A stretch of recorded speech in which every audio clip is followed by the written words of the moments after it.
Hey, YouTube Nation, this is got to do about some music, because I'm all about music. It's a category I have in my on my YouTube page, all about music. Um, I got 2 days, two separate days, yesterday, today, that I was listening to WZLX, awesome radio station, classic rock of Boston, Mass. Um, but due to two comments that just came out of two different people's mouths, I gotta say something. 'Cause I can't stand egotistical fucking pricks. I cannot stand, members in bands that started as a band and end up being like the front runner of the page and thinking, oh, we're the best, I'm the best, we're the best at first, and I'm the best of all. And due to two comments I heard yesterday and today, I gotta say something. Now, one band I can't stand. I'm not all about the Rolling Bones. The Rolling Stones, sorry. Little personal joke. Rolling Bones is so fucking old, it's ridiculous. Now, the reason why I got a problem with the Rolling Bones is their lead singer, Mick Jagger. Can't stand him. He's got an ego as fucking far as the Grand Canyon. And so don't the next person I'm going to talk about. But, it all starts off with him as, don't get me wrong, there's a couple songs I like from the Rolling Bones, and it's the Midnight Gambler is one, and another one, I love Honky Tonk Girls. I love the intro to that. But, it's just the fact that when you got to deal with someone like Mick Jagger and his egotistical ass, it's just ridiculous. Because, you know what? He didn't make the band, even though he might have founded it. When you're looking for musicians to join your band, you're looking for a piece that you obviously cannot do, because you're not Trent Reznor, as a matter of fact, that can pretty much play every instrument in his band and is an awesome one-man band, but neither of these guys are that. So, when you're looking for bandmates, I'm sure it all comes into focus, and, I'm a huge thing about this, I'm like, you could call me if I was ever had the band, but I, due to other people back in the day, I knew going separate ways, going doing this, going doing that. Things didn't work out the way I planned, so, but if I was in a band and made it that far, which I wish I would have, because I'm a huge music fanatic, I wouldn't be taking credit 100%. It's a band, it's a band. If you choose these people to play with you, even I kind of get a little skeptic when I heard Glenn Fry talking about him and Don Henley talk about, getting paid more in the band because they kept the band alive after it all, went their separate ways. But, if you pick these people to join your band, you're picking your family, you're picking your people that you're going to be your marriage, for Christ's sakes. You're going to be with these people for the rest of your life as long as you can handle it. And just like Steven Tyler and all this. And, I just don't know why bands can't be more like, of course, AC/DC. And as you can see, yeah, they had their issues with their drummer, but, Phil Rudd, you gotta give him, guy must have had some issues back in the day. But at least they kept the four front runners, alive. And the only reason why you don't see Malcolm Young is right. He got very sick. Now, whether a band member dies or gets very sick, in Malcolm's case, you can't, replacing them. Alice in Chains did it. AC/DC did it with Bon Scott. But at least they keep what they had and just keep it tight. you can't help a loss of a band member because they, passed away of an addiction or something. You can't help that. It sucks to say, but when you're alive and you know you're alive and you know that you can, I mean, I don't even think of, Guns N' Roses. Where the hell's Izzy Stradlin anyways? He ain't in the picture. And I remember Slash saying in an interview at one time that, Izzy's always trying to come up and play with me, but he didn't want to do that. And what the fuck is wrong with these guys? I mean, he was a big part of the band too. Whether he wrote the songs or not, these are the original members you expect to play now.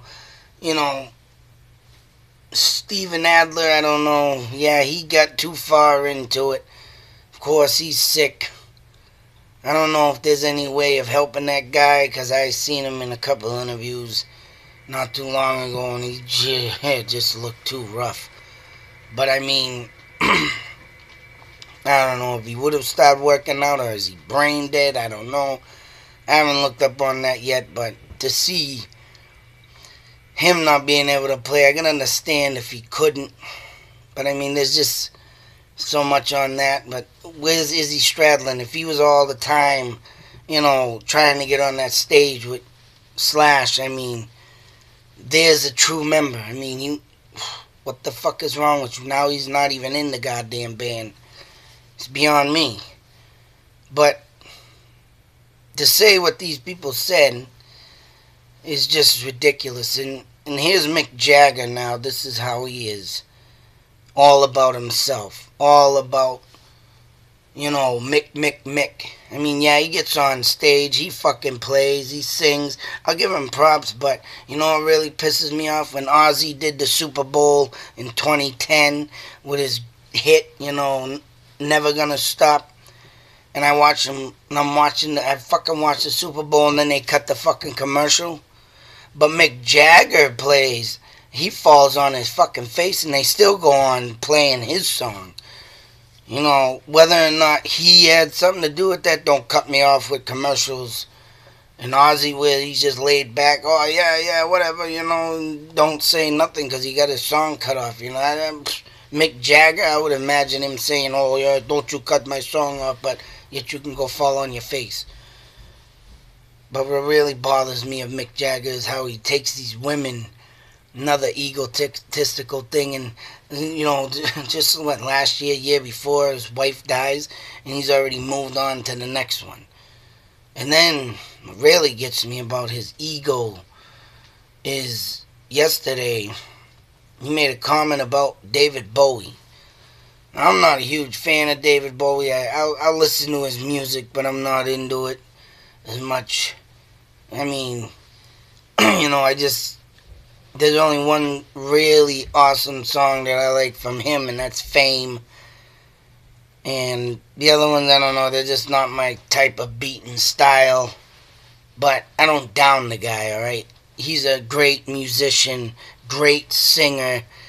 He should be in the Rock and Roll Hall of Fame if he isn't already. But, I mean, I just didn't get into him as much because his songs were too low beat for me. And, I don't know, I just couldn't get a connection with it. But Fame, I did. Fame, I used to listen to that every time I come on the radio. My brothers had the album. I used to play it on my record player all the time. Literally, when I was a kid playing all these musics and records and stuff, I scratched a few and I'd always get my ass beat. And that was one of them, Fame. I don't know, just the way that song presented itself was just, I loved the beat. It just got me into that, good mood feeling of where I was at that moment in time. It would stick in my head for memories, from here on until if I was ever to get fucking Alzheimer's. But Mick Jagger comes out with this comment of, he's always copying my style. He was always giving me a hug, and I'd feel him rustling in the back of my neck with his fingers and looking at his friggin' collar for the name brands of his clothes. And I'm thinking, and then, the radio host there, Kevin WZLX, says, all about Mick, listen to that one, all about Mick, and it's only true. I mean, Here's a guy, the fucking wife dies, suicide, supposedly, and he's already almost 6 months later with another woman, and oh yeah, I got another mate, yeah, bad, yeah, what the fuck? This guy's just unbelievable. I mean, the things he does, and don't talk about David Bowie and the great videos they did together, like Dancing in the Street, or, collaborate with music, or, just say that he was a copy freak and take all my clothing and copy me, and, what the fuck? Fuck you, man. Mick Jagger, I can't stand the guy. He's just a fucking asshole. And to move on to the next one is the almighty Axl Rose. Yes, they announced, like I said, why ain't Izzy Stradlin in the band for this reunion is beyond me, but whatever the case may be, I'm sitting here and I'm thinking, as they say this, and you got Steven Tyler. I heard the interview also about what he said, and he said, "Oh, I seen Axl last year before, 3 years ago, and supposedly Mick Jagger. Sorry, Steve. Steve told Axl, said, what the fuck are you doing? You need to get your band back together. They miss you. Everybody misses you." And someone came up to Steven Tyler, he said, and said the same thing to him, that it was Bon Jovi. Everybody's asking for Aerosmith. What are you doing? Blah, blah, blah. So, it's like, and you know what makes me think about this and how egotistical Axl is what happened in the show with Metallica and James Hetfield getting off track and getting burned on fire. And there's Axl Rose taking his fucking band off, his band, they said back then, off the stage. No one's gonna upshow me. Don't care about the poor bastard that just got burned and could have died or lost the fucking, skin to his fingers or his hands or lost an eye or, fucking, what's wrong with this ass? There he is sitting in interviews, Mr. Rose, talking about how he wants to bury Appetite for Destruction. Well, you're not gonna bury Appetite for Destruction dismantling your fucking band, you moron. And then he goes off and says in their Facebook page, about, like Steven Tyler's interview, we like how everybody's how they're trying to help us get back together, but supposedly it's them that's getting back together, and, they just pretty much busted on Steven Tyler's balls, like, yeah, alright, take all the credit, buddy, blah, blah, blah. Why did you guys even fucking do an Aerosmith song in your fucking albums if you were gonna say that about him like 25, 30 years fucking later? Dickhead. Steven Tyler went on tour with you bastards. Steven Tyler, gave you the rights to play his song, and you go over there and diss him like that? I mean, come on. I mean, we like how everybody's trying to get in their 2 cents on the remake of Guns N' Roses. You ain't even the full band. Maybe if you get Izzy Stradlin in, you'll be alright, but I can take Steve not being there, because, he did himself in a bit, but, 3-man band, get fucking real, man. You sit in, you talk about yourself like you're something else, and you're pretty much just a one band out, and I don't know how you guys got inducted into the Hall of Fame with only a fucking handful of albums. That's just crazy. Just because your Appetite the Destruction album flipped over multiple times probably, and that's what made you get inducted or whatever, but it's just nuts. Yes, that album was a masterpiece. That was the Beethoven of our time. We needed something like that. And you just all let it go to your fucking head. Especially Axl Rose. Gonna talk about how, this guy's taking credit because we got back together on our own. If anybody, I'd be an honor if I had Steven Tyler coming up to me, telling me to get my band back together. What the fuck you doing? But then again, I'd be thinking like, as a band member, I wouldn't want that to happen. Because you get into this vow, you get into this relationship, you need to keep it that way for any band. And it's just, that's the way it should be. I mean, just like AC/DC, they're a family. And they're, even though a couple guys ain't Angus and Malcolm's brother, they're still family. They're still, a marriage. They're still whatever you want to call it. And they keep it real. They keep it going. I mean, even Ozzy, I'm disappointed of him getting rid of Zakk Wylde due to the fact that they're going to talk about the music being the same. I can tell you right now, music is not the same. I mean, just because Zakk Wylde came out with one song that everybody, hey, that's Ozzy, but it wasn't, it was Zakk. And who wouldn't want to do a song in someone's honor that was part of the revolutionary heavy metal society that started it all? Who wouldn't want that? Who wouldn't want to put in, dedicate a song and sound like that similar singer because they just worship him so much? Because, as a kid they made that person feel so damn good. Who wouldn't want to? Made them feel so damn right. Music to me is life. Besides my kids, if I didn't have my kids, I'd have music. If I didn't have music, I got my kids. It's vice versa. But before my kids, it was all about music. And I keep up on it, and it keeps me going day to day. If I haven't been able to get a hold of music due to the fact that I ain't got much time. But when I do, man, it's like my body gets re-energized and it just goes forward. And I need it. It's like a power. I gain strength. People have drugs for their strength or alcohol to keep them moving. I got music to keep. If I want to get pumped up, if I want to get motivated, I'll throw in a Pantera CD, throw in some Black Sabbath, some Judas Priest, anything down the lines of a mix of anything. I'll throw in, if I want to relax, I throw in some Dreamweaver. If I want to relax, I throw in, Journey. Sometimes there's a Journey song that pumps me up, but, it's just this damn thing that, and when bands like this do this stuff and egotistically, put it all on them and fuck the band and it's me, Axl going out on his own with the band. I mean, the Chinese Democracy album, I kind of liked. It had a couple good songs on there. But, I just wasn't feeling it either.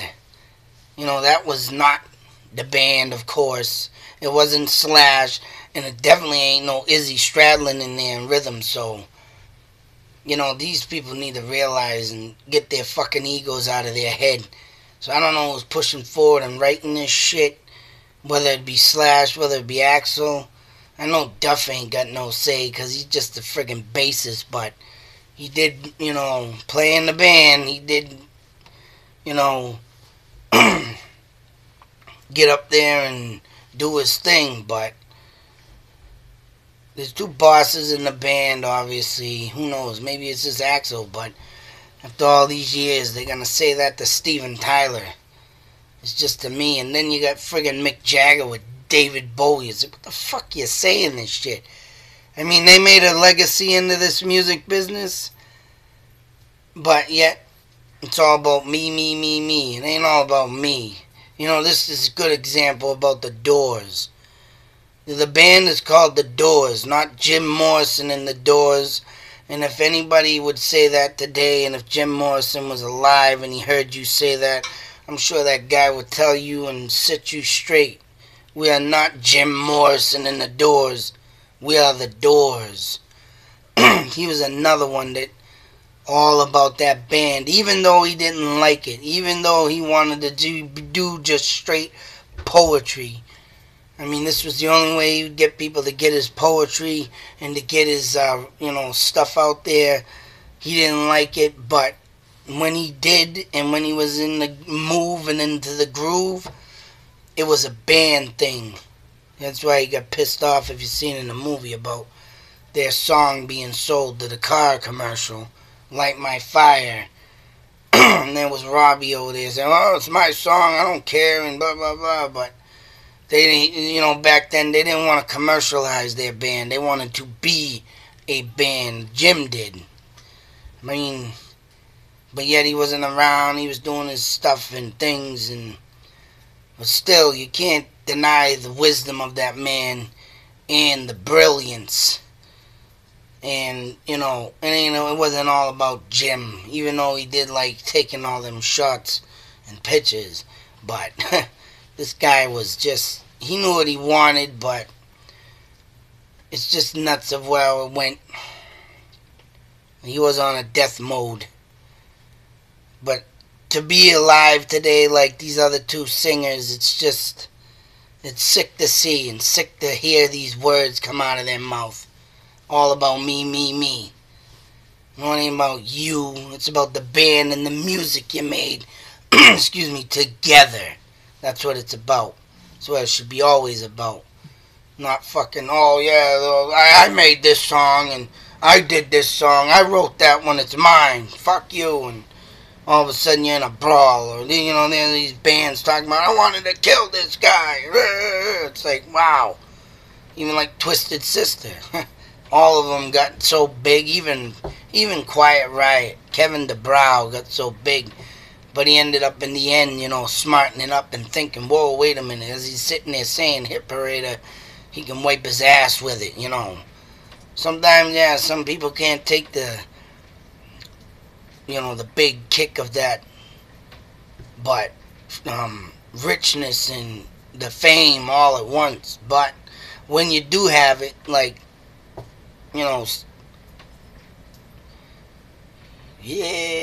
like Mick Jagger and, well, I don't know about, can't say that about Axl, but Mick Jagger's been doing it so long, he's kicking, I give him props.